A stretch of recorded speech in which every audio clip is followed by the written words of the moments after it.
Eu queria ler em Filipenses 2, de 5 a 11, mas primeiro eu vou ler Mateus 5, verso 6, que diz: felizes, ou em algumas versões, bem-aventurados, não é? São os que têm fome e sede de justiça, porque eles serão fartos. E em Filipenses 2, a partir do 5, diz: de sorte que haja em vós o mesmo sentimento que houve também em Cristo Jesus, que sendo em forma de Deus, não teve por usurpação ser igual a Deus, mas esvaziou-se a si mesmo, tomando a forma de servo, fazendo-se semelhante aos homens. E achado na forma de homem, humilhou-se a si mesmo, sendo obediente até a morte e morte de cruz. Por isso também Deus o exaltou soberanamente e lhe deu um nome que é sobre todo nome, para que ao nome de Jesus se dobre todo o joelho dos que estão nos céus e na terra e debaixo da terra, e toda língua confesse que Jesus Cristo é o Senhor, para a glória de Deus o Pai. Amém. Há três coisas que os seres humanos querem muito e que as pessoas em geral buscam: segurança, importância e felicidade. É isso que impulsiona as pessoas, e é isso que faz elas terem medo, ansiedade, porque, por exemplo, o mundo em suspense por causa de um vírus. Por quê? Porque sentiram a sua segurança ameaçada. As pessoas nunca estavam seguras, mas elas, infelizmente, muitos cristãos também se achavam seguros de alguma forma. E por alguma razão elas acham que estão menos seguras agora no mundo, porque o novo vírus apareceu. É como se esse vírus não estivesse aqui, todos teriam garantia de que viveriam mais um dia, ou 2, ou 1 ano, ou 3. E deve haver uma diferença final entre um cristão e um não cristão quando pensamos em segurança, importância e felicidade. Eu estava lendo um livro há pouco tempo e eu estava vendo que nos últimos 40, 50 anos, os Estados Unidos conheceram a maior, mais longa e sustentada série de sucesso econômico de toda a história, de todos os tempos. E o Ocidente foi atrás. Grandes países europeus, mas até os países que não são potências econômicas, o nível de vida, de conforto, de acesso a bens e consumo foi subindo, e grande quantidade de dinheiro foi feita como nunca antes, no Vale do Silício e em Wall Street, e todo mundo acabou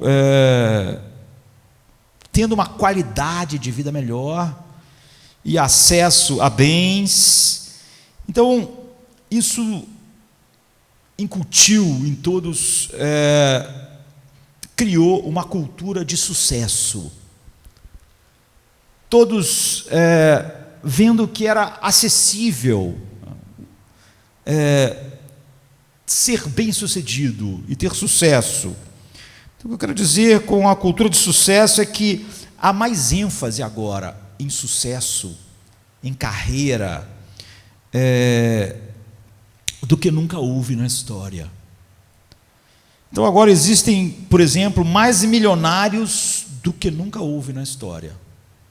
Não é? Só na América existem cerca de 15 milhões de pessoas que pertencem a famílias com volumes de dinheiro de milhões de dólares.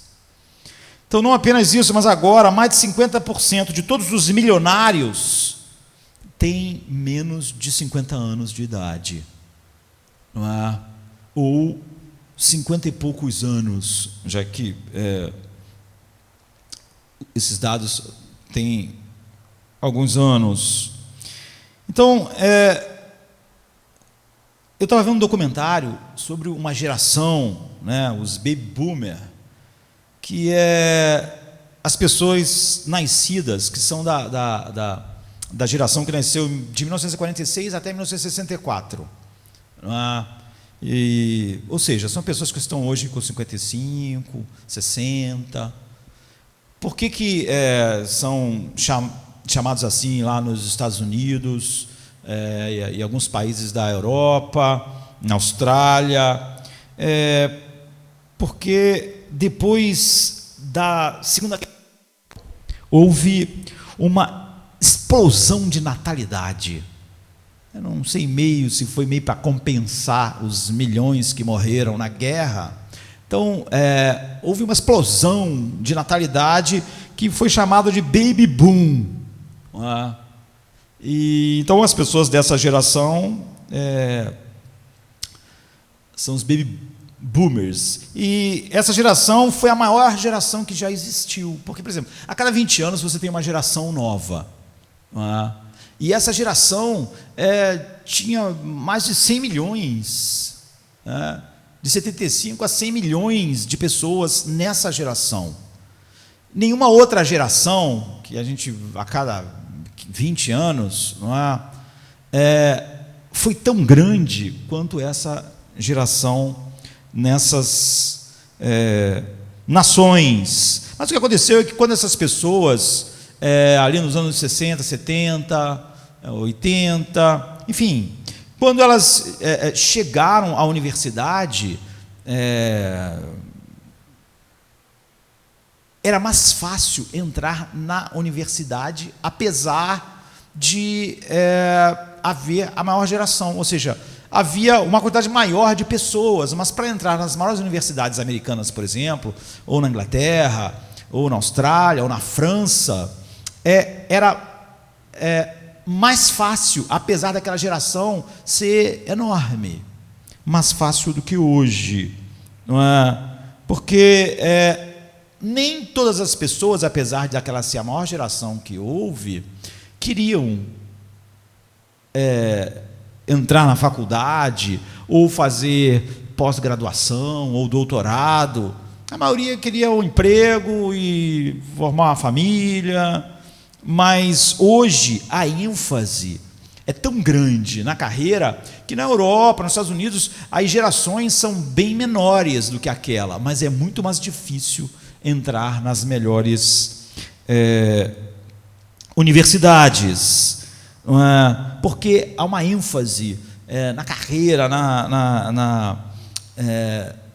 em subir de vida, em ganhar mais dinheiro, enfim. O que a gente vê, e a gente precisa trazer isso para nós, é que há uma ideia generalizada na nossa cultura de sucesso, de se impulsionar para cima, e o que a gente percebe, não é, a partir da palavra de Deus e a partir da realidade à nossa volta, é que o sucesso é um fracasso. E nada pior do que dizer para a nossa cultura e para a nossa geração de que o sucesso é um fracasso. E você fala assim, o sucesso é um fracasso, parece que você está dizendo uma coisa sem sentido, porque parece que você está dizendo que uma coisa longa é curta, não é? Ou que você está fazendo um jogo de palavras sem sentido, ou você está dizendo que 2 mais 2 é igual a 5, não é igual a 4. Mas o sucesso é um fracasso, queridos, porque nós pertencemos então às últimas gerações do pós-guerra, nós pertencemos ao mundo que teve mais abundância na história, teve mais acesso a todas as coisas. E eu li 2 artigos que falavam a respeito disso, de pessoas não cristãs, uma numa revista chamada Fast Company, e Harriet Rubin, né, que é uma escritora famosa, ela está com 67 anos agora, então ela é daquela geração, não é, que nós mencionamos. e ela chama o artigo de excesso de sucesso. Aqui está o que ela diz no início do artigo. O artigo é longo. De todos os assuntos que ficamos obcecados na nossa cultura, né, dentre todos eles, o sucesso é sobre o qual mais nós mentimos.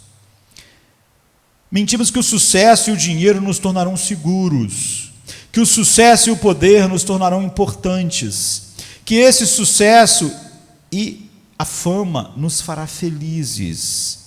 É hora de dizer a verdade, porque as pessoas mais inteligentes, talentosas e bem-sucedidas da nossa geração estão flertando com o desastre em números recordes, deprimidos, suicidas. As pessoas estão usando todos os seus meios para obter dinheiro, poder e glória, e depois se autodestruindo. Talvez eles não o quisessem realmente, em primeiro lugar, e não soubessem, ou talvez não gostassem do que viram quando finalmente gostaram do que viram quando finalmente o alcançaram. Então, ela diz que esse é um segredo que a nossa cultura não gosta e não quer ouvir. É que nunca houve tantas pessoas que melhoraram de vida, não é? Nessas gerações pós-guerra, e nunca houve tantas pessoas também chegando ao topo, e nunca tantos, por exemplo, como eu mencionei, milionários. Isso não acontecia lá no passado, com menos de 50 anos de idade, ou com 50 e poucos anos de idade. E ela diz: nunca teve tantas pessoas prósperas e tantas pessoas chegando até num topo inimaginável, e ao mesmo tempo nunca houve tantas pessoas se autodestruindo, deprimidas e suicidas. Então, o que nós queremos dizer? Bem, outro artigo que estava num site de uma revista de negócios, chamava assim: nada produz fracasso como o sucesso. Você vê que, na verdade, é a mesma ideia, não é? Então, um CEO de 44 anos, o artigo estava contando a história, mencionando a história de um CEO que, no início dos anos 2000, portanto, uns 17, 18 anos atrás, estava com 44 anos de idade.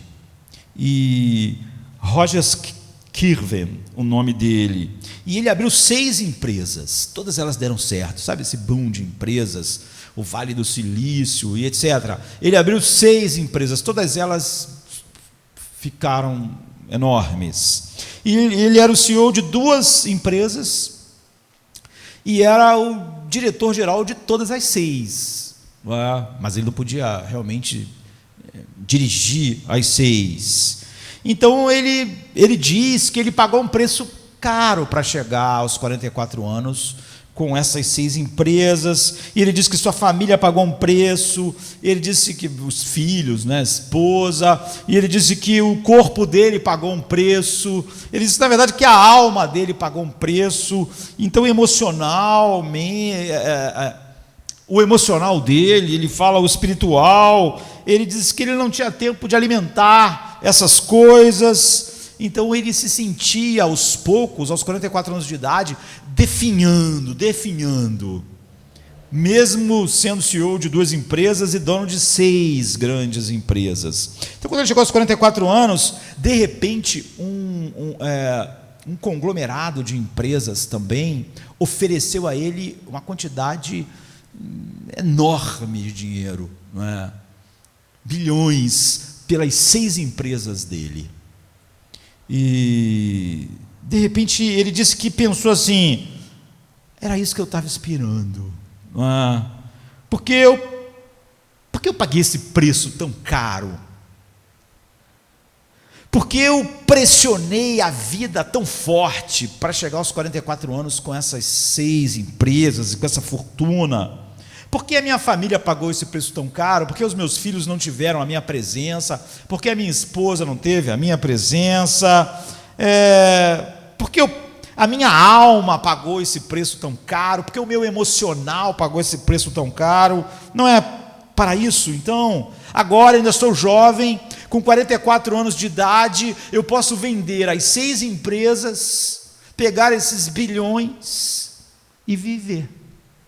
Quem sabe eu vou viver até 80 anos. Olha quantos anos eu tenho pela frente. Eu posso morar onde eu quiser, em qualquer lugar do mundo. Eu posso ter a casa do tamanho, da forma que eu quiser. Eu posso dirigir o carro que eu quiser, eu posso dirigir o iate que eu quiser, eu posso ter o avião que eu quiser. E porque eu vendendo as empresas, eu sou não só financeiramente livre, mas como livre também, porque eu não vou estar mais dirigindo nenhuma dessas empresas. Mas ele disse que pouco antes de fazer isso, o Kevin, ele disse que ele conhecia alguns amigos no passado que também eram donos de empresas, que também se tornaram grandes empresários e que fizeram isso. Chegou um momento da vida deles que eles venderam, mas ele não tinha mais contato com essas pessoas, não tinha uma relação mais de amizade, isso era anos atrás. E ele disse que ligou para esses amigos e disse: você fez isso recentemente, você vendeu a sua empresa e agora você ficou pegou todo o dinheiro e só resolveu viver, não é? Assim, curtir a vida. Você vendeu tudo, você sacou, não é? Você botou lá, transformou a empresa só em dinheiro, botou lá no banco. E ele disse que conversou com 3 amigos que ele não conversava há anos, mas que tinham feito, ele sabia que tinham feito isso, porque essas grandes empresas, quando são vendidas, todos ficam sabendo. E ele disse que os 3 amigos vieram com uma conversa longa e uma ladainha de desespero. Eles ficaram tão desanimados, eles ficaram tão deprimidos.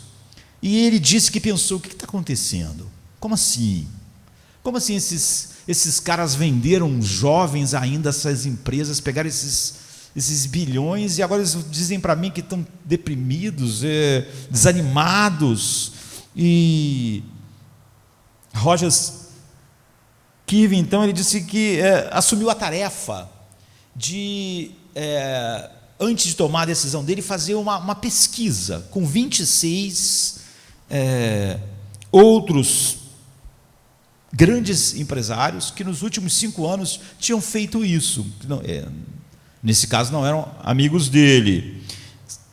Venderam as grandes empresas, pegaram o dinheiro e foram viver, porque tinham chegado ao topo e estavam esgotados, e agora eles eram absolutamente livres financeiramente para viver como quisesse, onde quisesse, até morrer e sobrar dinheiro para as outras gerações. E ele descobriu que das 22 desses empresários, dos 26 que ele pesquisou, estavam divorciados. E é isso que ele diz, assim, ele diz: todos eles começaram com uma estratégia. Eles disseram: minha família se sacrificou, eu vou pagar eles agora de volta.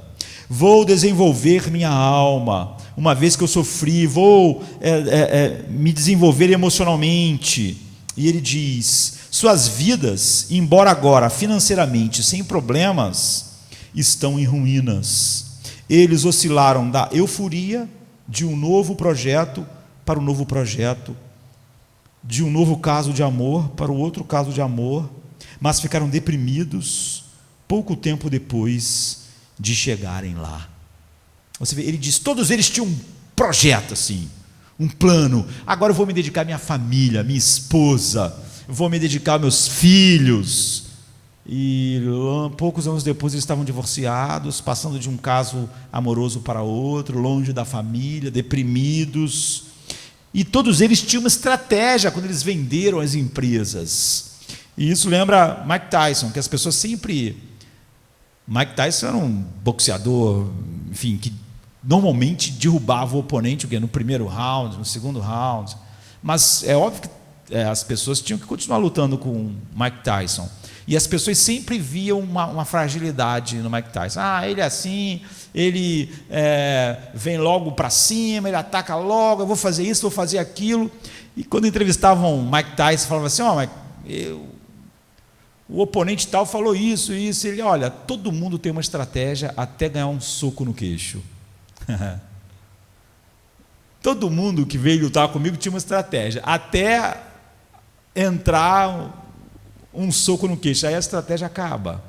E o Rogers aqui está dizendo exatamente isso. Todos os amigos e todas aquelas pessoas que ele entrevistou tinham uma estratégia. Vou vender, vou pegar os bilhões, eu vou viver onde quiser, com os filhos, com a minha esposa. Mas eles receberam, igual o Mike Tyson fala, todo mundo tem uma estratégia até ganhar um soco no queixo.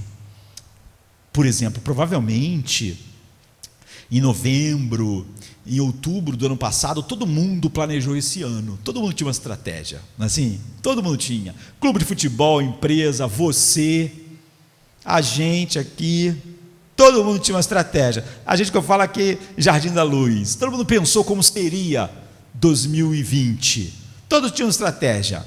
Cadê a estratégia de todo mundo? Cadê a estratégia? O governo tinha uma estratégia, o governo do estado, do município, do país, os governos do mundo, todo mundo tinha uma estratégia, era ótimo. É isso que o Mike Tyson falou, todo mundo tem uma estratégia até ganhar um soco no queixo. Aí veio um vírus, deu uma no queixo de todo mundo viu a estratégia aí.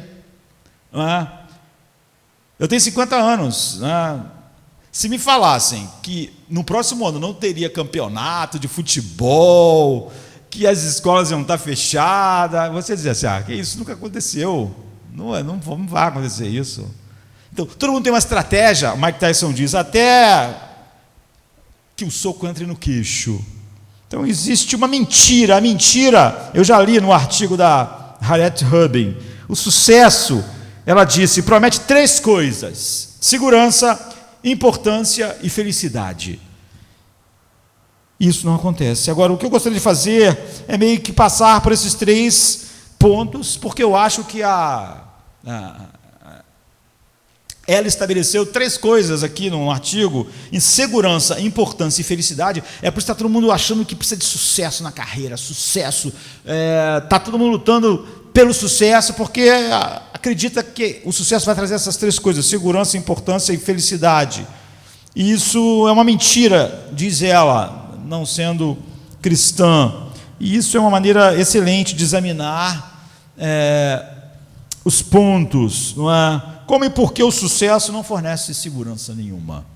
Como e por que o sucesso não traz um senso de importância? Aquilo que a gente chama hoje de autoestima, né? Por que o sucesso não traz felicidade? Por que o humanismo secular, então, não pode te ajudar? Não há nenhum caminho. Então, primeiro, vamos olhar para isso. O sucesso não oferece segurança. Ela disse que a primeira parte da mentira é que o sucesso oferece segurança. E é por isso que todo mundo busca sucesso, porque quer se sentir seguro, não é? E como isso falha? Não é tão difícil de a gente ver. Há tantas histórias que a gente podia contar. Eu estava lendo uma interessante, que no início dos anos 2000 havia um fundo de rede, que é um fundo de cobertura, né, que a gente chama aqui no Brasil, que é um fundo de multimercado, ou fundo de investimento livre, que em vez de você investir simplesmente na bolsa, em renda fixa, em fundos de investimento e ações, dessa forma, você diversifica mais os seus investimentos e você, então, teoricamente, corre menos riscos, porque os fundos de cobertura eles podem investir em vários tipos de ativos ao mesmo tempo. Ação, renda fixa, derivativos. Então, há uma flexibilidade que te dá a segurança de que, mesmo que as ações estejam caindo, as outras áreas onde estava sendo investido, onde aquele fundo estava investindo, não vai estar caindo, não vai acontecer tudo ao mesmo tempo. Então, você sempre tem uma segurança. E esse fundo era chamado, em português, de gerenciamento de capital a longo prazo. Agora, os números desse fundo, administrado por alguns americanos, era incrível. Ele tinha uma cobertura, esse fundo de cobertura possuía 125 bilhões em valores mobiliários, 125 bilhões de dólares. E, de acordo com a informação, ele usou esses títulos como garantia, quem operava, não é, esse fundo, para elaborar derivativos de contrato em torno de 1,5 trilhões de dólares na época. Na época, no início dos anos 2000, isso era mais do que toda a riqueza que a China produzia. Então você vê a quantidade de dinheiro que isso tinha, mas a reportagem era exatamente porque, de repente,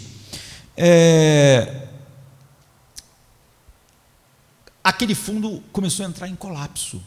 E uma quantidade enorme de empresas, de pessoas que investiram todo o seu dinheiro, tanto gente comum, que investe o dinheiro da aposentado para a aposentadoria, como pessoas que têm muito dinheiro, como pessoas que têm pouco. Todos que colocaram dinheiro nesse fundo perderam dinheiro. Agora, o mundo inteiro ficou espantado. Por quê? Aqui está o ponto. Porque o troço era grande demais, poderoso demais, forte demais. Porque algo tão bem sucedido tinha que ser seguro. Quando você pensa em algo seguro, vou investir em quê? Aquele fundo, ele tinha contratos de mais de $1 trilhão. Então aquilo era seguro, aquilo estava há muito tempo no mercado, gerando uma fortuna. Então algo tão grande, algo tão bem sucedido, é o que os artigos estavam dizendo. Algo assim é firme, é seguro, é sólido. Todos disseram, algo assim não pode falhar, algo tão bem sucedido, tão bem gerido, não pode ter nenhuma insegurança em você colocar o seu dinheiro lá. Mas absolutamente foi inseguro. Veja bem, o sucesso em si mesmo, ele é inseguro, e é por isso que o sucesso nunca vai te oferecer segurança. Porque, em essência, o sucesso é inseguro. Não apenas isso, não apenas que o sucesso em si seja inseguro, mas o sucesso não pode te proteger da insegurança da vida. Ele em si é inseguro, e além dele ser inseguro, o próprio sucesso é algo instável. Ele também não pode te proteger da insegurança que a vida é.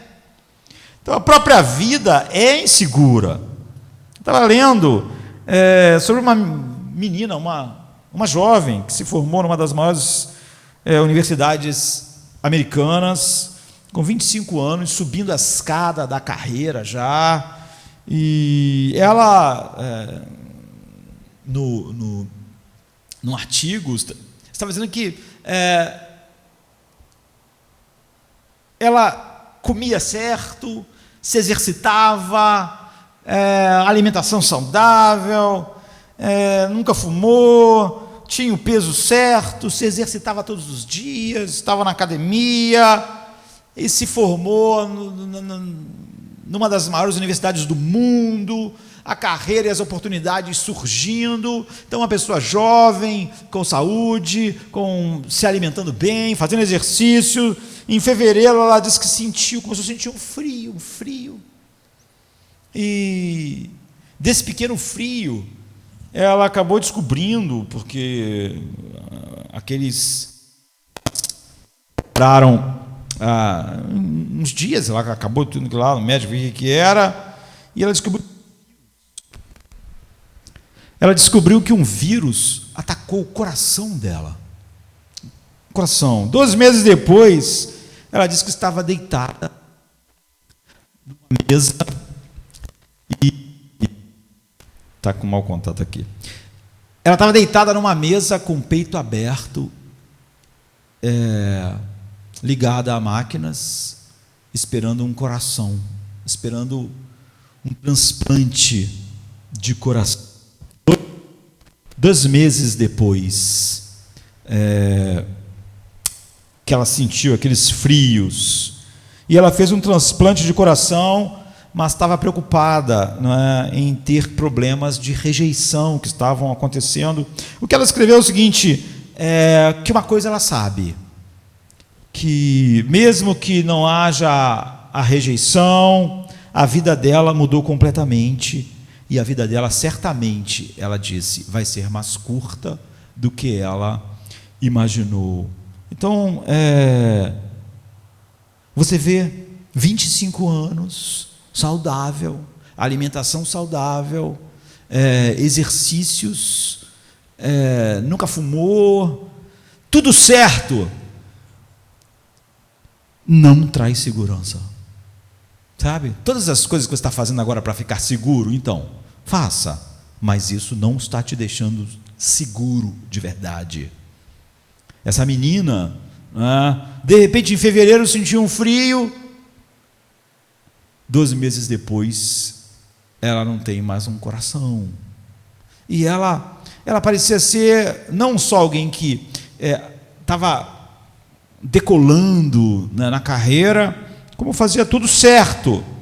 Então você vê, fazer tudo certo, grande disciplina no estudo, com corpo, com físico, com tudo isso, não garantiu a ela, aos 25 anos, estar nessa situação. Então, de fato, não apenas o sucesso não pode oferecer segurança, mas nós podemos ir ao ponto de dizer que o sucesso falha profundamente em fornecer segurança, porque, na verdade, o sucesso ainda tira um pouco da segurança que você sentia. O sucesso, quando chega em qualquer área, acaba tirando segurança, o pouco que você tinha. Você tem uma ópera, né, de Gershwin, que foi escrita há muito tempo atrás, acho que ela estreou em 1935, mas é famosa.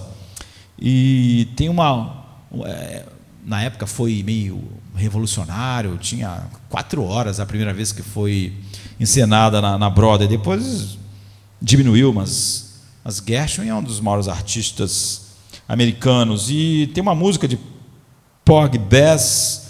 Ele é um negro aleijado que mora em Charleston, e ele está tentando, lá na Carolina do Sul, e ele está tentando salvar a Bess, que é a menina que ele gosta, das garras de traficantes, de pessoas que exploram sexualmente mulheres. E numa das músicas da ópera, diz assim, ele diz, as pessoas com muita abundância têm que rezar o dia inteiro. Com toda certeza, você precisa se preocupar em como manter o diabo longe. Então, o que ele está dizendo é que não apenas o sucesso falha em fornecer segurança a você, a qualquer um, mas ele tira a sensação de alguma segurança que você tinha, porque introduz todo tipo de preocupação, todo tipo de medo, todo tipo de suspeita, todo tipo de medo de que você vai cair da posição que você alcançou, do lugar que você está, do carro que você está, da quantidade de dinheiro que você tem. Portanto, em vez de oferecer segurança, o sucesso, ele tira ainda um pouco da segurança. Você pode dizer claramente que Saul era uma pessoa muito mais segura antes de se tornar rei. Ele parecia ser uma pessoa digna até. Quando ele foi escolhido rei, ele disse, quem sou eu? Sou da menor família, de Benjamim. Não, mas você vê que assim que Saul se tornou rei, teve sucesso nas batalhas, ele começou a ser uma pessoa totalmente insegura, cada vez mais insegura, e mais cheio de medo. Você pode dizer que é uma razão psicológica para isso, e plausível, mas nós sabemos que é muito mais.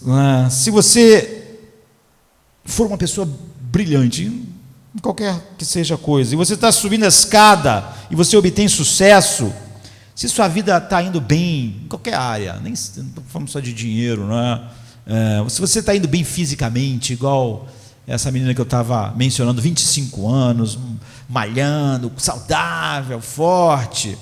Se você está indo bem fisicamente, se você está indo bem relacionalmente, nos seus relacionamentos, ou se você está indo bem economicamente, ou se você, enfim, não importa em que área você esteja indo bem, e você vê outras pessoas explodindo, de repente, acontecendo o que aconteceu com a menina, o que acontece com aquelas pessoas, com aqueles grandes empresários que tinham um plano, até que ganharam um soco no queixo, ou então, de repente, você está andando e um vírus ataca o teu coração, né? Você sente um frio. Há muitas pessoas que, quando veem isso, e talvez por isso, assim as pessoas criam essa sensação falsa de segurança, você começa a assumir a responsabilidade pelo seu sucesso. Você começa a ser meio Nabucodonosor, que disse: eu construí a grande Babilônia. Ele atribuiu a ele mesmo, e esse foi o problema, não é? O sucesso dele, não a Deus. Há uma tendência normal de que, se você está bem, ou fisicamente, relacionalmente, economicamente, você começar a querer atribuir a você o sucesso disso. Então, o que acontece quando você vê coisas ruins acontecendo com as outras pessoas? Você pensa que elas não são tão espertas quanto eu. Elas não são tão inteligentes. Isso não vai acontecer comigo. Eu, por exemplo, falei da menina correndo, senti um frio e depois de 2 meses estava sem um coração. Você pensa: não vai acontecer comigo. Por quê? Porque eu estou sendo bem sucedido aqui, porque eu sou inteligente, porque eu sou experiente, porque eu fiz as melhores escolhas, porque eu estudei muito, porque eu sei lidar com as situações. Aquela menina também achava isso, até que ela sentiu aquele frio. Ela estava lá numa das maiores universidades do mundo, ela estava se formando, ela cuidava do corpo, ela se alimentava bem, se exercitava, mas isso não é verdade. Você vê, há uma tendência de você dizer, você atribui a você essas coisas. É uma maneira de você achar que você simplesmente pode construir uma sensação de segurança assim. Vou dizer: não, isso aconteceu lá, aconteceu ali, aconteceu lá, mas eu sou inteligente, eu tenho uma percepção das coisas, não vai acontecer. As pessoas bem-sucedidas quase sempre acreditam que o motivo de serem bem-sucedidas é elas. E porque eu tenho meu cruzado forte, eu tenho um caminho traçado, eu sou inteligente, eu estou olhando para o futuro, eu sei quais são as opções, eu tenho feito as escolhas certas, eu fiz muitas boas jogadas. As pessoas que estão perdendo na vida sabem, na verdade, como aquele CEO que ia vender e de repente começou a conversar com outras pessoas que, com toda aquela fortuna, estavam desesperados, tristes, deprimidos, etc. A vida está quebrada, queridos. A vida, ela acaba derrubando todo mundo. Não é? Todo mundo tem um plano até ganhar um cruzado no queixo. Então, as pessoas bem-sucedidas pensam que estão no controle. Como resultado, quando a vida finalmente dá um golpe, as pessoas bem-sucedidas estão absolutamente desassistidas. Elas estão destruídas, muito mais do que aquela pessoa que não achava, não tinha ascendido a um sucesso em nenhum aspecto, que deixou ela achando que estava no controle de alguma coisa. Então, essa é a razão. O sucesso não deixa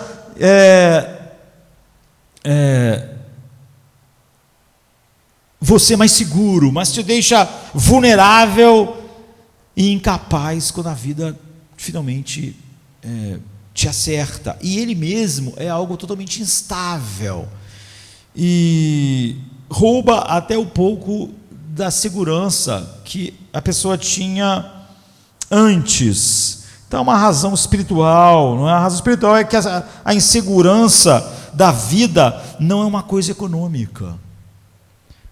Não podemos esperar a segurança de maneiras superar a insegurança da nossa vida. Não podemos superar ela de maneira econômica. Não podemos superar isso de maneira material. É ridículo.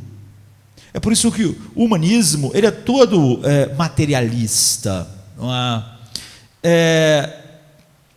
Não há nenhum recurso. Se você se afastar e olhar, eu estava lendo um artigo de um professor de filosofia famoso, e ele era professor de filosofia e também de teologia, e ele ensinou em grandes universidades. Ele contou uma história sobre como um dia ele explodiu com os pais assim, de alunos, como ele nunca tinha explodido antes. Ele perdeu a paciência, e ele conta o que aconteceu. Ele disse que anos atrás, quando ele estava dando aula ainda na universidade, duas jovens se converteram, e ao se converterem, elas decidiram dar um rumo diferente na vida. Então elas decidiram que, embora elas fossem jovens, brilhantes, e estando numa universidade famosíssima, elas decidiram mudar a carreira, decidiram ir para o exterior. Elas queriam ser professoras, não é?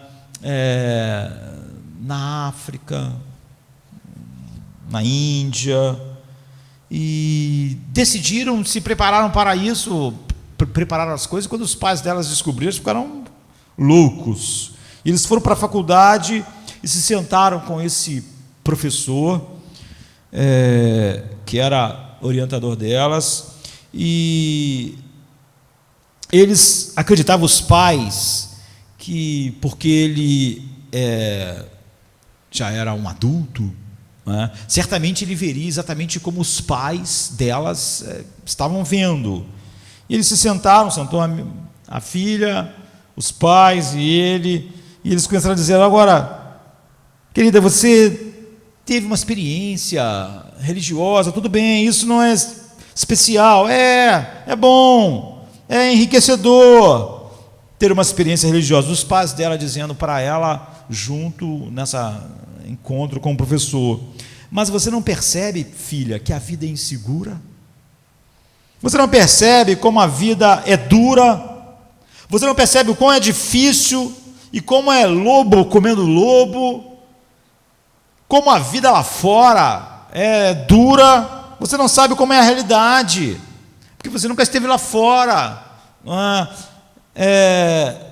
Vocês estão terminando o mestrado de vocês. Vocês sabem por quê é tão importante vocês terminarem esse mestrado? Porque você precisa ter habilidades comercializáveis, precisa ter um diploma de uma grande universidade para você ter segurança na vida. É para isso, filha, que eu investi. E esse professor disse então que nessa hora ele explodiu, olhou para os pais e disse: veja, esse é o erro que todos estão cometendo. E os pais acharam que ele, por ser adulto, igual os pais, ia... E ele disse assim: deixe-me fazer uma pergunta. Ele era professor de filosofia, PhD em Oxford, era bom em perguntas e fez várias, mas enfim, ele disse: afaste-se e olhe a realidade difícil da vida, o mestrado. E ele disse: estamos todos, meu senhor, em uma pequena bola de pedra chamada Terra. Estamos girando no espaço a milhões de quilômetros por hora. Mesmo que em sua vida aquela pequena rocha não bata no Sol, nem um cometa ou algo assim bata em nós, mesmo que isso não aconteça, algum dia, sobre cada um de nós, uma pequena porta do alçapão se abrirá e cada um de nós vai cair. E por baixo haverá os braços eternos de Deus ou o nada. E talvez devêssemos obter um mestrado para termos segurança. Agora, o que ele está dizendo é o seguinte: a insegurança da vida não é uma questão econômica, é uma questão espiritual. Logo, o alçapão vai abrir, e todos nós vamos cair, não há o que fazer. Agora, quando esse alçapão abrir, ou nós vamos cair nos braços eternos de Deus, ou no nada. Se você acredita no materialismo, não é? Então vai ser no nada, ou nos braços de Deus. Se Deus não existe, não importa quão bem as coisas vão, tudo é inseguro e tudo acaba do mesmo jeito, tudo é aleatório, tudo é tiro cego. Você pode fazer tudo certo, se exercitar, se alimentar bem, se formar e estar terminando mestrado numa das maiores universidades do mundo, sentir um frio e descobrir que um vírus atacou o seu coração. Mas se existe um Deus e você o conhece, e seus braços estão embaixo de você, não importa o que aconteça na vida, você está seguro. E não há nada no meio. Ele disse, não há nada no meio. Ou você está seguro porque existe um Deus, ou não existe segurança nenhuma. Zero. Não há nada que você possa fazer. Se existe um Deus e você o conhece, você está seguro, não importa o que aconteça. Como nós lemos hoje no início, Samuel Rutherford escrevendo na carta. Agora, se não existe, ele disse para os pais da menina, então não há nada seguro. Se não há um Deus ou você não o conhece, né? Há Deus, mas você não o conhece, não importa o que aconteça, você está inseguro, o alçapão vai abrir. Você não sabe quando, não há nada no meio. O sucesso nunca vai te oferecer segurança. Não apenas isso, tira a segurança que você tem.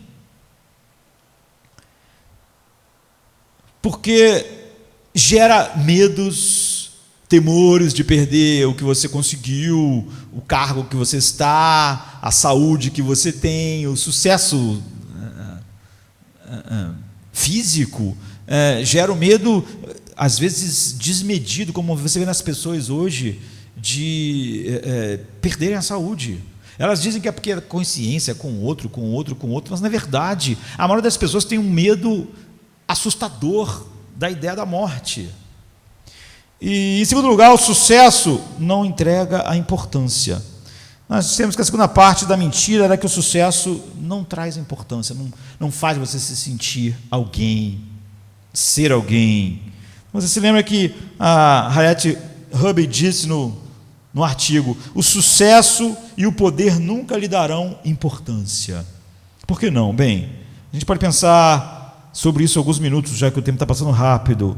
Deixe-me dar duas pessoas muito famosas, e basicamente as únicas pessoas que realmente perguntam sobre o sucesso são as pessoas que chegam no topo, porque é óbvio que quem nunca chega no topo sempre fica com a esperança de que o sucesso pode dar algo, porque ele nunca chega lá.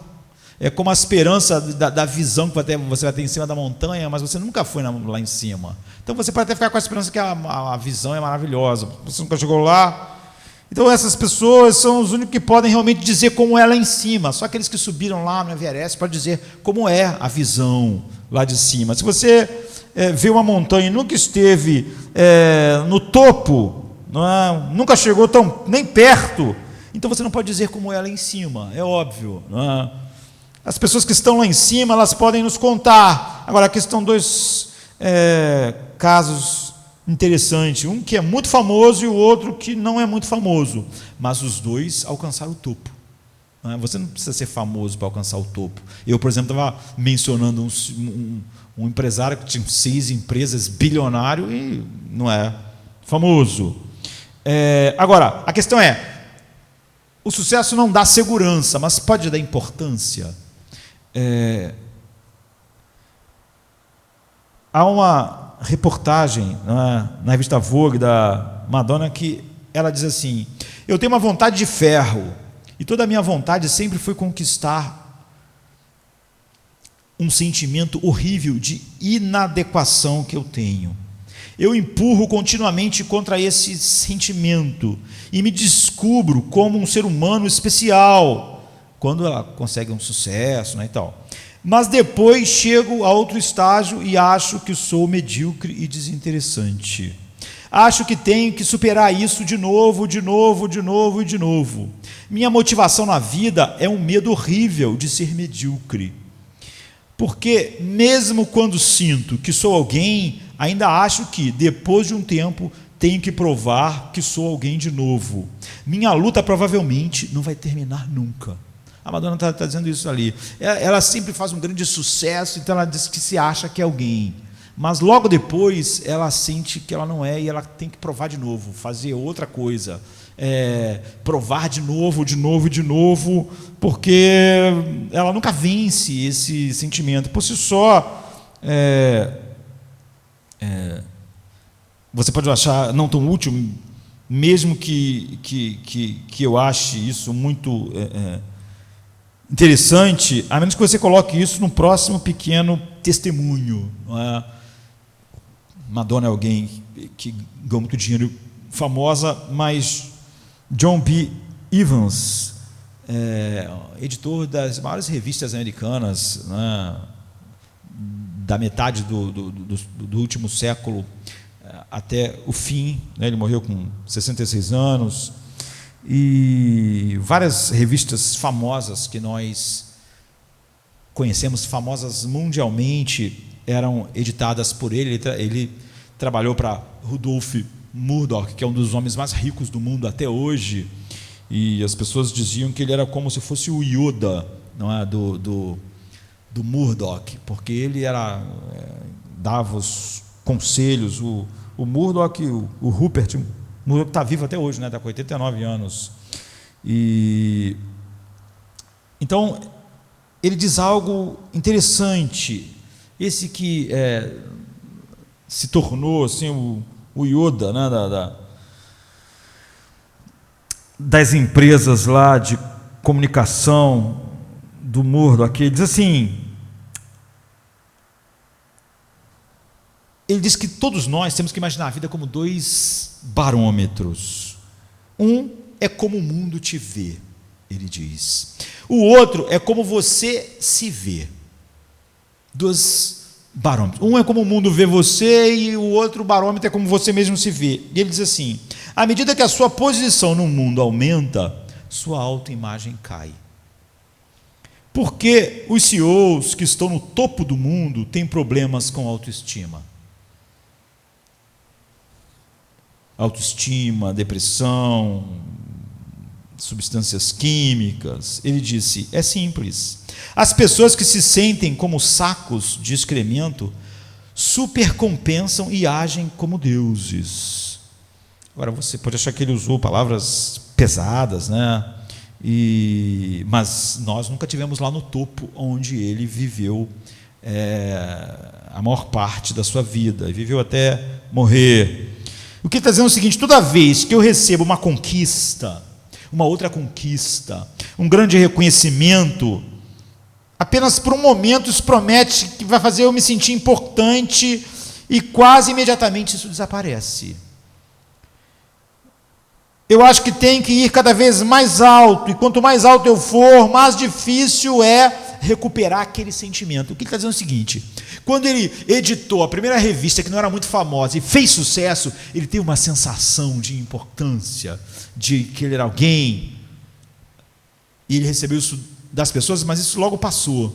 E ele disse que ele tinha que fazer, então, subir conquistas maiores, empresariais, na empresa que ele dirigia. E ele disse que precisava cada vez de conquistas maiores, mas o sentimento nunca foi igual lá no início. Ou seja, apesar das conquistas serem maiores, a sensação de importância, ela nunca era maior. Não é?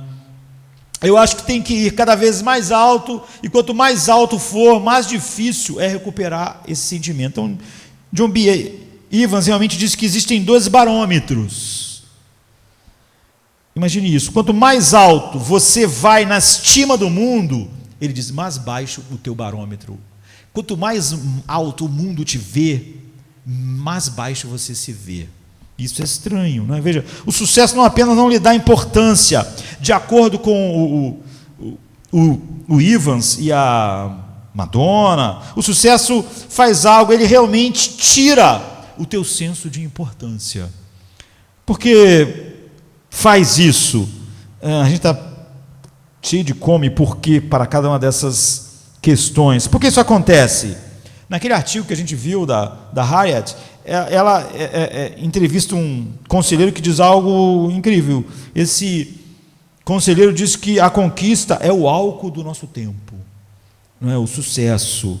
Ele diz que as principais pessoas hoje não abusam do álcool, elas abusam de si mesmas. Aqui está, as pessoas abusavam do álcool, hoje as pessoas abusam de si mesmas. Aqui está o que ela diz: um viciado em conquistas não é diferente de qualquer outro tipo de viciado. Então ela continua: quando você é viciado em drogas, precisa de quantidades cada vez maiores da substância para obter o mesmo efeito, não é? Então você precisa cada vez mais obter o mesmo valor para sentir a mesma coisa que você sentiu na primeira vez que você foi reconhecido como alguém pelas pessoas. Da mesma maneira que você precisa cada vez de uma dose maior de droga para ter o mesmo efeito e às vezes ter menos efeito do que a droga produziu no início, cada vez você precisa de mais sucesso para ter um efeito que é menor do que o efeito inicial.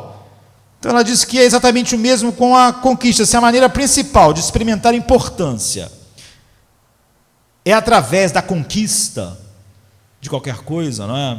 Física, financeira, enfim, ela diz que funciona exatamente como drogas, medicamento. Tipo assim, a gente sabe que, por exemplo, dizem, Alexandre chorou, Alexandre o Grande, porque não tinha mais mundo para ele conquistar. Ele tivesse se sentir totalmente bem. Você vê, ele ainda não se sentia. Isso explicaria Madonna, explicaria absolutamente John P.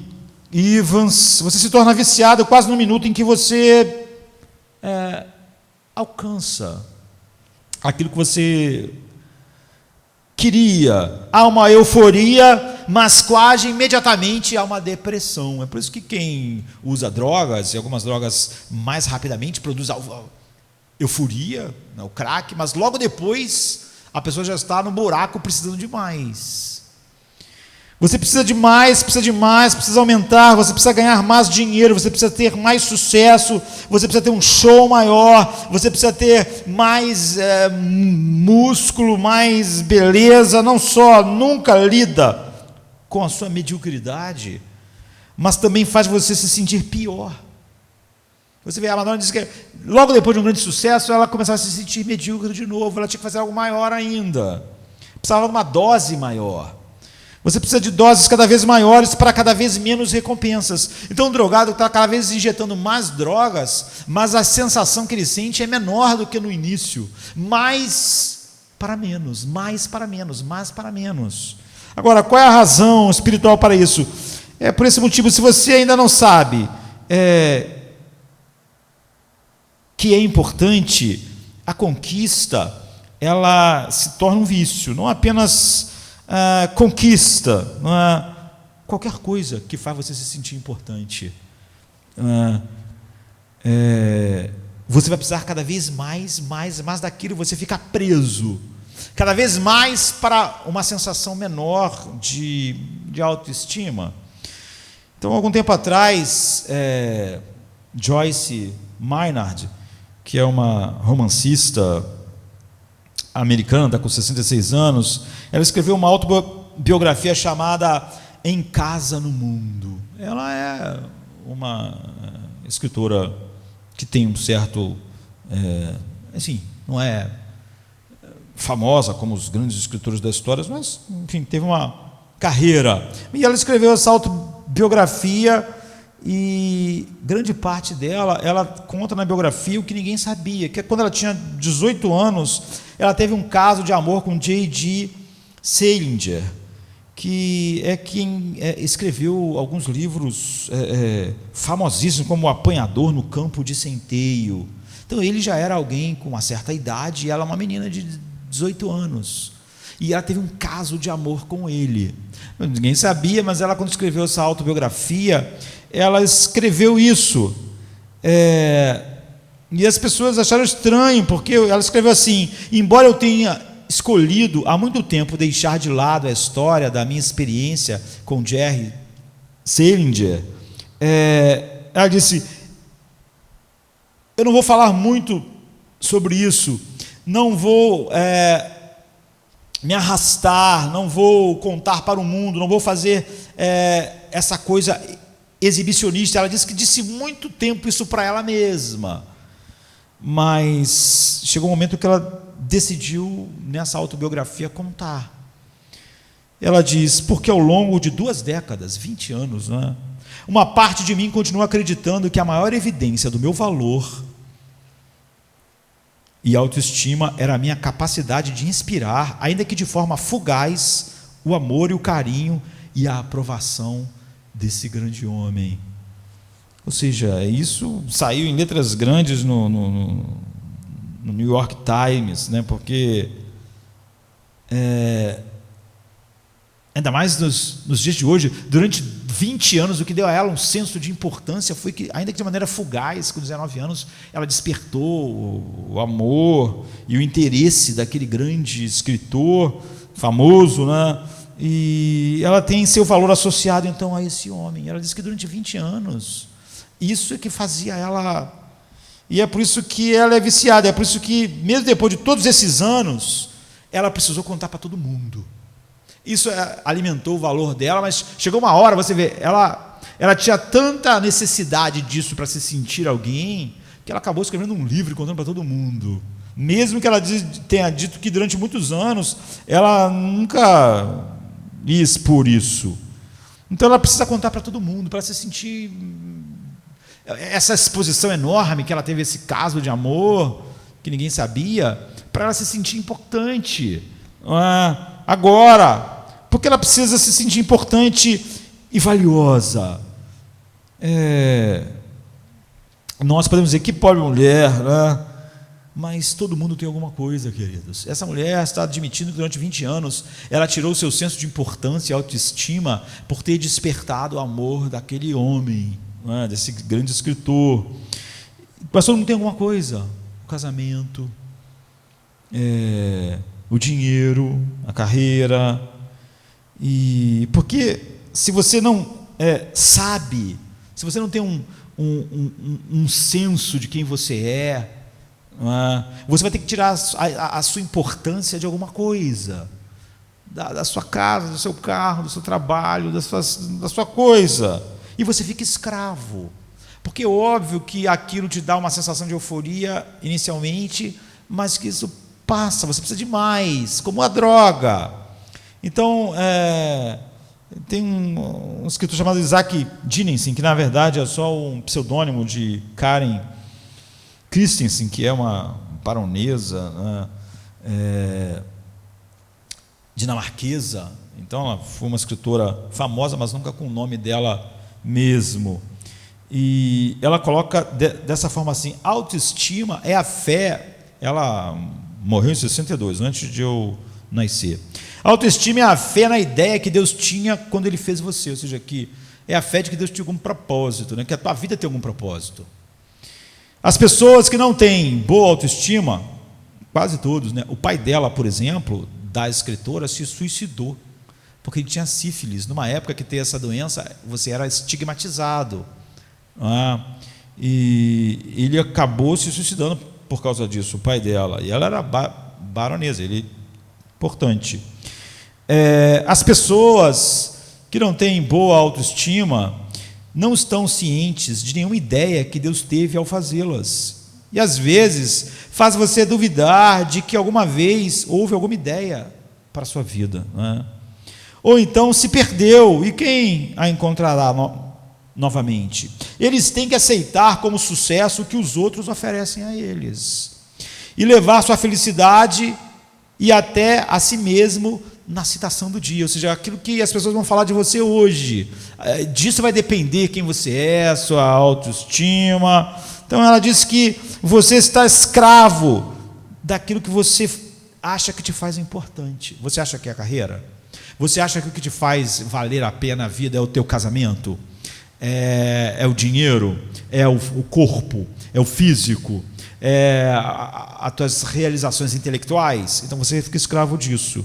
Outra maneira de dizer, se você não tem nada para viver e para te dar significado à sua vida, cada vez você vai se sentir mais insignificante, porque nada dá significância. Se você não tem nada maior do que você, nada maior do que o dinheiro, nada maior do que o seu corpo, nada maior do que as suas realizações, nada maior do que o seu interesse próprio, se você não tem nada pelo qual valesse a pena morrer, se você não tem nada maior que o finito, se você não tem nada infinito, se você não tem uma missão maior da vida em seu próprio significado, você cada dia vai se tornar menos ou mais insignificante até a morte. É desesperador em viver, envelhecer, a vida passar, porque a conquista é como a cocaína, assim como o álcool. As principais pessoas não usam álcool, abusam do álcool. Abusam de si mesmos, abusam do seu corpo, e é por causa disso, não é? Porque você queria e você precisa, ao não ter ideia, não é? Ou propósito, por que você existe, ou seja, qual o propósito? Ela fala, autoestima é a fé numa ideia que Deus tinha quando fez você. As pessoas que não têm isso, não estão cientes de nenhuma ideia que Deus teve ao fazer, ou seja, não de nenhum propósito, é o que ela está dizendo com esse jogo de palavras. Ela não é cristã, está dizendo, a pessoa não tem uma ideia de propósito, então ela agarra-se a coisas finitas para dar propósito, para dar sentido à vida, e aquilo que ela agarrar, cada vez ela vai precisar de mais. Se é a Madonna, vai precisar de mais sucesso. Se é o B. Evans, ele vai precisar cada vez de conquistas empresariais mais incríveis, e assim é, porque sempre, como ele disse, há um barômetro, e eles estão funcionando de uma maneira em que, quando as pessoas te dão grandes retornos de autoestima, o teu baixa, porque você sabe que você não é aquilo, ele diz, você sabe que você está cheio de medos, temores, desesperos, ansiedades, as pessoas estão te colocando lá em cima, achando que você é o máximo, mas você sabe a verdade, então quanto mais elas fazem isso, mais você se sente uma mentira. E por fim, sucesso, não entrega a felicidade. A gente viu que não entrega a segurança, não entrega um senso de valor, e por fim não entrega a felicidade. Agora, eu acho que alguém poderia dizer assim, não precisava dessa ponto final aí, pastor, porque isso aí é desnecessário, porque se o sucesso não dá segurança, não é sucesso só financeiro, sucesso em qualquer área, né, intelectual, física, enfim, se o sucesso não lhe dá segurança, na verdade acaba tirando um pouco da segurança que você tinha, e se o sucesso não te dá senso de importância, na verdade tira a que você tem, já não é ruim o suficiente. Como é que alguém vai ser feliz sem essas coisas? E o que é a felicidade além de segurança e significado? Não é isso que as pessoas querem? Segurança e significado para serem felizes? Você já disse que isso não dá nem segurança, nem significado, então para que dizer que o sucesso não dá felicidade? Olha, a resposta é que eu não sei, mas há outras coisas, porque há pessoas que entram no seu trabalho e buscam o sucesso e realmente não estão atrás de segurança, não é? Nem de significado. Às vezes parece que essas pessoas não estão buscando o que grande parte das pessoas estão buscando, mas você vê que no final elas também dizem que estão numa situação parecida. E, por exemplo, Sophia Loren.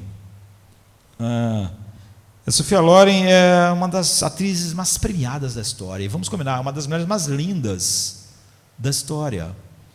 E você fica com a sensação de que a Sophia Loren tem uma vida encantada. Ela está com 85 anos, portanto, viveu uma vida longa.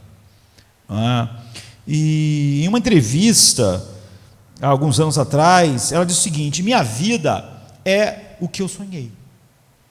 Filmes, casamento com Carlo, com o esposo dela, filhos maravilhosos, e ela foi falando, e realmente nada do que ela falou era mentira. Ela é atriz, ganhou Oscar, ganhou tudo que uma atriz pode ganhar. O marido dela também era diretor de cinema, famoso, e ela casou, ela teve tudo.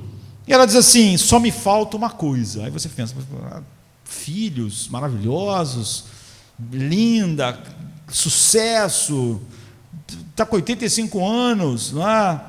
Ela diz: só me falta uma coisa, no centro da minha vida há um vazio que é impossível de eu descrever. E você pensa, ela disse: minha vida é exatamente como eu sonhei, filmes, casamento com Carlos, filhos maravilhosos, só me falta uma coisa. Aí você pensa, o que falta? Ela tem tudo, você não podia imaginar mais nada. Ela diz: no centro eu consegui tudo o que eu sonhei, mas no centro há um vazio horrível. O que seria isso? Não é? É algo além de significado, segurança, porque praticamente eu diria que entre todas as pessoas que eu conheço, li biografias, a Sophia Loren tem uma vida encantada, não é? Como eu disse, ela é uma das mulheres mais lindas do mundo, ganhou o Oscar. Ela conheceu o marido dela quando ela tinha 17 anos fazendo um filme e ele tinha 37. Você já acharia que isso não ia dar muito certo, uma distância muito grande. E ela teve um namoro, um relacionamento lá, até durante 7 anos. Então casou com ele, com o esposo. E ela ficou casada com ele a vida inteira. Ele morreu em 2007. Ela ficou, então, ela conheceu ele com 17 anos, ele com 37. Ela casou em 57. Ele morreu em 2007. Eles ficaram casados, então, 50 anos, o que é raro numa grande estrela de Hollywood. Ela teve 2 filhos. Um filho da minha idade, nasceu em 68, 69, ali no final de 69, um filho com 70, nasceu em 73. 2 filhos maravilhosos, um marido maravilhoso que ficou 50 anos casado até ele morrer. Agora ela é uma viúva, está com 85 anos. Então, é uma das mais lindas, mais premiadas, milionária, ficou casada a vida inteira com o mesmo marido, que conheceu quando ela tinha 17 anos de idade, ficou com ele até ele morrer agora em 2007, e agora os filhos já estão com 50 anos de idade, não é? 51 anos, 52 anos, e outro com 47 anos de idade. Ela teve uma vida encantada, não é? Parece que não falta nada. E ela diz: mas eu consegui tudo que eu sonhei, mas no centro eu sinto um vazio horrível. Você vê, não há mais. Se você podia pegar alguém, uma Cinderela, de todas as maneiras que você pudesse imaginar, ou uma vida encantada, Sophia Loren não se autodestruiu, não, sabe, teve um casamento longo de 50 anos, filhos, mas é isso. E minha vida é o que eu sonhei, por exemplo, tudo que eu sonhei eu conseguiu. Filmes, casamento com Carlos, Oscar, filhos maravilhosos, só me falta uma coisa. Você vê, essa coisa que falta é tudo, não é?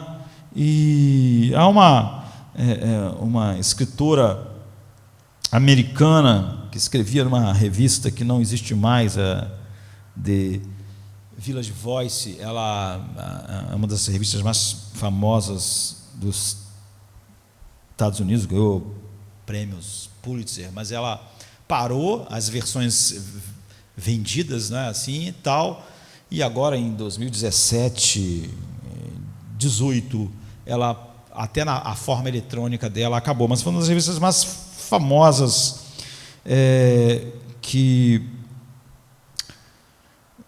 existiu nas últimas, enfim, no último século. E uma escritora chamada Cynthia Hamel, ela escreve, ela morreu também agora em 2018, por acaso no mesmo ano que a revista deixou de existir. Ela tinha uma coluna chamada Ironia, e ela é uma escritora famosa, escrevia para televisão, etc. E ela acabou conhecendo várias pessoas famosas, e muito famosas hoje, quando as pessoas ainda não faziam nada. Ela conheceu a Julia Roberts enquanto ela trabalhava atrás de um balcão numa loja de departamentos, tentando ser atriz. Conheceu Sylvester Stallone, pobre, tentando alguma coisa. Então ela conheceu essas pessoas antes delas serem quem a gente conhece, né? Julia Roberts, Sylvester Stallone.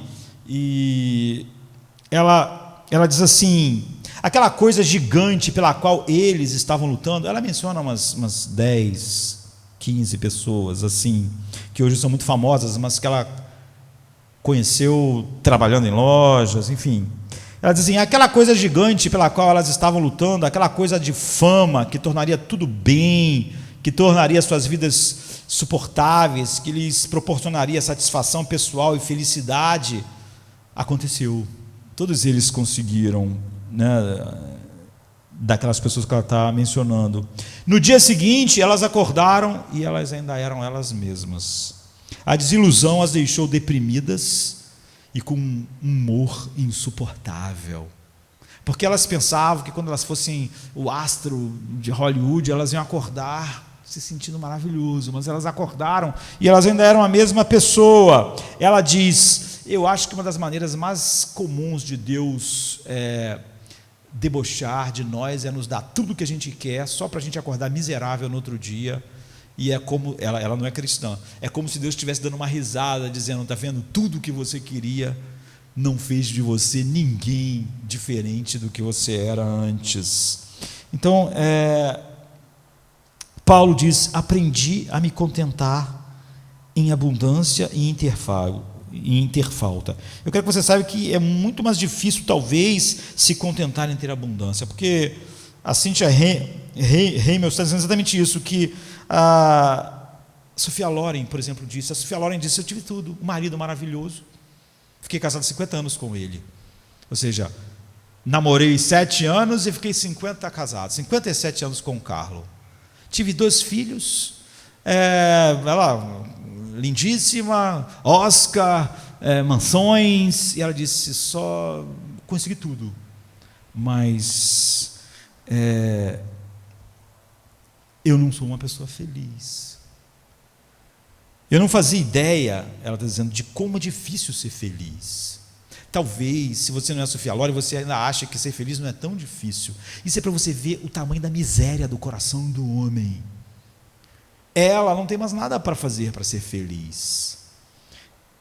Pessoas assim, elas têm uma ideia maior da miséria do coração do homem, porque elas sabem que se você colocar dentro desse coração um casamento de 50 anos, uma quantidade enorme de dinheiro, mansões, beleza, reconhecimento, fama, ou seja, se você colocar nesse coração tudo que a Sophia Loren tem, você no final se sente miserável ainda. Para tu ter ideia do tamanho da infelicidade do coração do homem, tudo engolido, tudo engolido. E aqui está o porquê. O resto de nós sempre tem certa infelicidade, mas o homem natural, mas sempre ele acha que a próxima conquista vai resolver aquela felicidade. Uma pessoa igual a Sophia Loren, ela perdeu essa esperança. Ela sabe que não há nada, ela conseguiu tudo que ela sonhou. Você talvez engane o seu coração, você se engane sobre a felicidade e achar ela em alguma coisa, porque você fica pensando, se eu conseguir isso, se eu conseguir aquela promoção, aquela casa, aquela coisa, você ainda tem coisas que você pensa que se você conseguir vai trazer isso, você pensa, eu não tenho, está faltando, eu não tenho, mas se eu conseguir eu vou ter. Já você vê só pessoas que têm tudo, por isso que Paulo diz, eu sei ter abundância, isso não me engana mais, não é?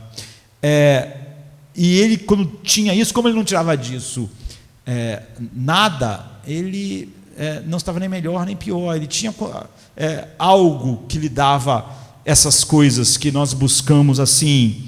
Mas uma pessoa, a gente se anima dizendo que se a gente conseguir o que a gente sonha, a nossa vida vai ser encantada, ou vai melhorar. Você vê, pode até ser um casamento de 50 anos, como o da Sophia Loren, ou junto com isso uma grande carreira, ou junto com isso uma grande beleza, ou junto com isso bons filhos, ou junto com isso tudo que ela disse que sonhou e tem mesmo, né? E assim a gente continua empurrando o dia a dia, achando que talvez essa aflição, essa falta de alegria, essa coisa, seja porque ainda falta alguma coisa para me conquistar. Essas pessoas, elas já perderam isso, porque a gente ainda não conseguiu e talvez nunca consiga realizar os sonhos da nossa vida. A maioria de nós, nunca vai poder dizer, como a Sophia Loren, que eu tive tudo o que eu sonhei. Então, qual é o sonho da sua vida? Uma casa no lago, uma família feliz, dinheiro suficiente para não ter preocupações, dinheiro suficiente para aquilo outro. Qual é o sonho? Quase nenhum de nós consegue tudo o que sonhava. Quase nenhum de nós pode ser a Sophia Loren, não é? Como resultado, nós lidamos às vezes com a insatisfação e a infelicidade, sonhando que quando a gente conquistar aquilo que a gente está pensando, a gente vai sempre finalmente ter. Mas o que acontece é que o que apenas o sucesso pode mostrar a você, e você vê como o sucesso é horrível, não é? Quando você atinge o sucesso máximo, ele não gera isso. O sucesso tira a felicidade que você tinha. Porque, por exemplo, a Sophia Loren, ela tinha uma felicidade, um senso de felicidade, que quando ela conseguisse tudo o que ela queria, ela ia ser finalmente satisfeita. Agora que ela conseguiu tudo, ela teve um sucesso estrondoso em todas as áreas, agora o sucesso tirou isso dela, ela não olha mais para frente assim. Então a gente... Henrik Ibsen, que foi um dramaturgo importante, o pai do drama em prosa, no Ocidente, no teatro,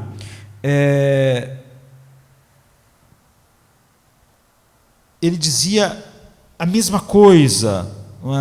Ele diz que todo mundo tem uma mentira na vida. Ele morreu em 1906. Ele é o pai do drama em prosa e tal, do modernismo no teatro. Nasceu em 1828 e morreu em 1906. Ele diz assim, todo mundo tem uma mentira na vida. O sonho da sua vida é uma mentira. O meu sonho era ser um grande escritor e poeta e diretor teatral. Era uma mentira. Era uma mentira que eu contava para mim, que quando eu fosse tudo isso, eu ia... Essa foi a minha mentira. Qual é a sua mentira? Ele não é cristão, ele está dizendo isso. Todo mundo tem uma mentira. O sonho da sua vida é a mentira da sua vida. Qual é o seu sonho? Ele disse, esse sonho é a sua mentira. Você acredita que esse sonho vai fazer isso. Sophia Loren disse, eu tinha... Não há muitas pessoas que podem dizer, eu realizei todos os meus sonhos, mas eu tinha a falta de algo que eu já não sei mais nem dizer o quê. Se você perguntar ela, o quê? Aonde? Então, Cynthia Hamel disse que quando essas pessoas tiveram, a Julia Roberts, que estava trabalhando numa loja de departamentos, pensava que quando ela fosse a Julia Roberts, tudo ia... Mas ela conheceu ela antes e depois. E essas pessoas acordaram no dia seguinte, ainda eram elas mesmas. Você nunca saberá como está infeliz. O ser humano nunca saberá quanto ele é infeliz até ele realizar os seus sonhos. Essas pessoas descobrem o quanto elas são infelizes. É por isso que esse dramaturgo tal, ele disse, todo mundo tem um sonho, todo mundo tem uma mentira no centro da vida, e é o seu sonho é a sua mentira. Então as pessoas podem levar 20 caminhões de ouro para o coração e descobrir que desaparece. É como se você colocasse isso num buraco e o buraco continua lá. Você pode botar 50 anos de casamento com a Sophia Loren, a beleza da Sophia Loren, o dinheiro da Sophia Loren, a vida longeva e saudável da Sophia Loren, e os filhos da Sophia Loren, todas essas coisas, e você depois colocou tudo isso no coração, ainda está lá. Essas coisas vão, e você ainda sente vazio. Então as pessoas podem ter estrelato no cinema, casamento com Carlo, igual ela teve, que é o Carlo Ponti, né, o produtor de cinema italiano famoso. Em outras palavras, o sucesso não lhe dá segurança, o sucesso não lhe dá importância, e o sucesso não lhe dá felicidade. O sucesso tira o que você tem, porque você começa a ficar com medo de perder o que tem, em vez de te dar segurança, tira a sua segurança. Você queria ter uma identidade, mas tudo que é finito não pode te dar identidade numa vida que está indo para o fim. E o sucesso não te dá felicidade, o sucesso tira tudo que você tem. Todo mundo hoje se esconde de como é infeliz. O homem é infeliz. Alguns chamariam isso de evolução, né? É porque o ser humano ainda está se adaptando, ele ainda está indo para evoluindo. Bobagem, né? Todos sabem. Então escute. A gente viu aquele professor de filosofia dizer: se existe um Deus que você conhece, não importa o que aconteça em sua vida, você está seguro. Se não existe, não existe segurança. Mas se não há um Deus, ou se há e você não conhece, não importa quão boas sejam as coisas que você tem, você vai ser inseguro. Então, em segundo lugar, lembre-se que a Harriet Rubin, ela disse que todo mundo está atrás de glória.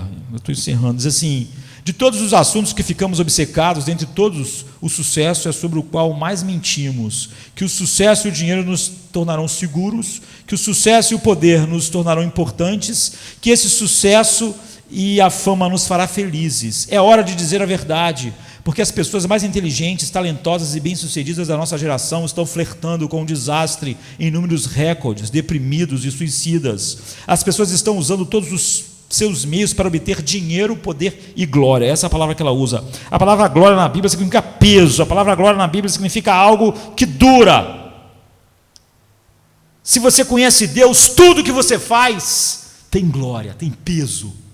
É por isso que Lutero falou para o sapateiro: vai lá, faz o melhor sapato que tem, venda por um preço justo, e você vai glorificar a Deus assim. Você vê, tem peso, tem significado. Qualquer coisa que você faz, se você tem Deus no lugar, te dando glória, te dando significado, tudo que você faz é pesado.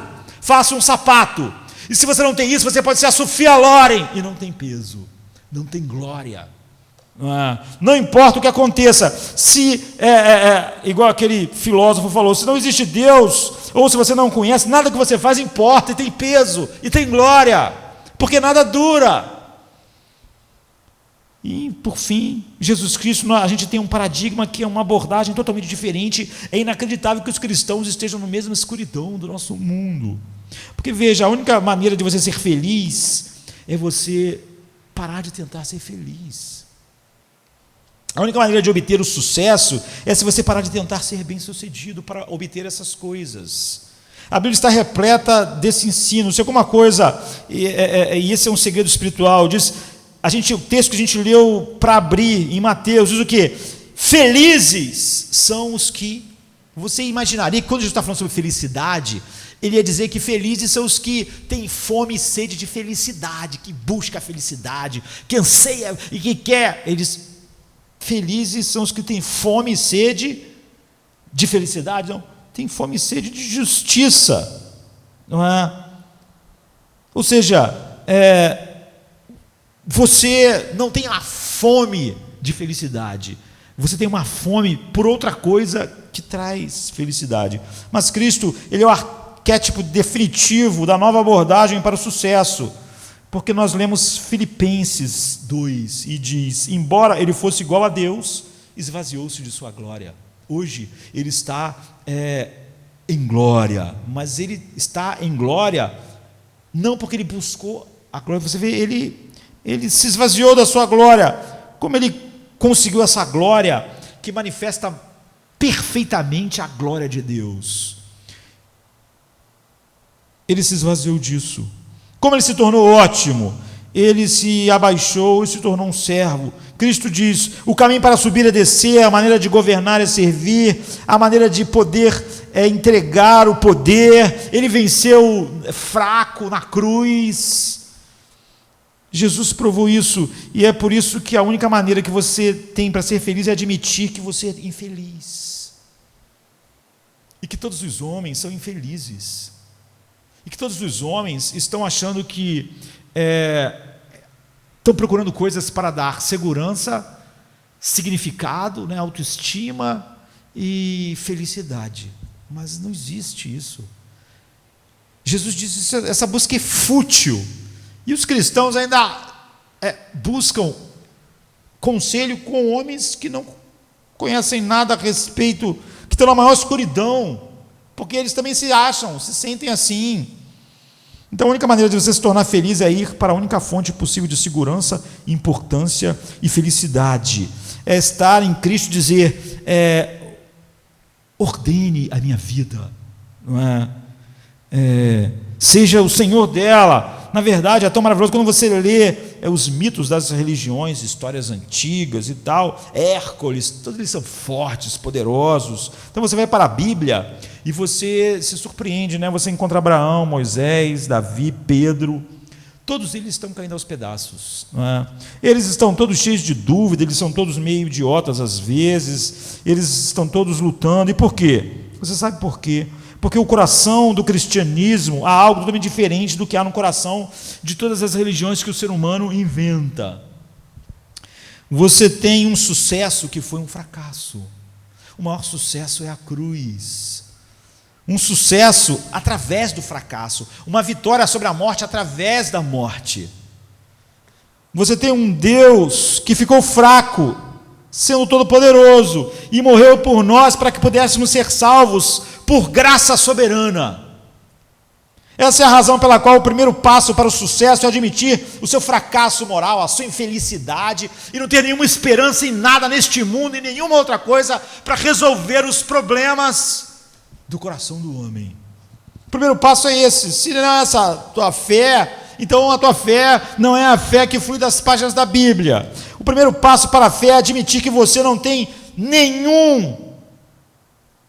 nada que possa realmente suprir aquilo que o coração do homem precisa para ter segurança, para ter um senso de valor e para ter felicidade. O primeiro passo para a segurança é admitir que você é absolutamente, totalmente inseguro e que você podia botar um caminhão de coisas incríveis que o mundo diz que tem, você ainda seria, como a Sophia Loren é no fim. Esse é o caminho, esse é o segredo. Se você ainda acredita em algum caminho que nem a Sophia Loren acredita mais e se diz cristão, você está numa escuridão. Perca-se para se encontrar. Perca a vida para achar a vida. Esse é o caminho. O caminho, Jesus, ele nos mostra algo totalmente oposto de tudo. Porque ele é a razão de nós termos sido criados. E realmente nossos corações não descansam enquanto não descansam nele. E nós não buscamos felicidade, nós buscamos Jesus. E quando você tem a razão pela qual você existe, então você tem segurança, significado, felicidade, paz. É isso que Paulo está dizendo. Eu aprendi a estar contente em toda e qualquer situação, porque você vê qual é a bem-aventurança, qual é a felicidade. Esse mundo, ele vai do vazio para o mais vazio, para o desespero, para o deprimido, porque esse mundo é cheio de vírus, de morte. Cada sucesso não dá mais segurança, mas tira a segurança um pouco que você tinha. Não dá um senso de valor, acaba tirando. As pessoas estão te idolatrando. O B. Evans diz, e você sabe que você não é nada daquilo. Aquilo, o barômetro deles, quando sobe, a visão que você tem de si mesmo cai. E você tem a vida encantada da Sophia Loren. Nada deu errado. Nenhuma doença terrível, beleza, dinheiro, casamento de 50 anos, filhos, tudo deu certo. E no final, ela disse, estou no mesmo lugar. Enquanto essas coisas ainda eram só sonhos, eu estou do mesmo jeito. Esse é o coração do Evangelho. Nós fomos feitos para ti, nossos corações. É uma desgraça a maior parte das pessoas que se dizem cristãs hoje estarem na mesma escuridão do mundo à nossa volta. Pai, nós te agradecemos.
to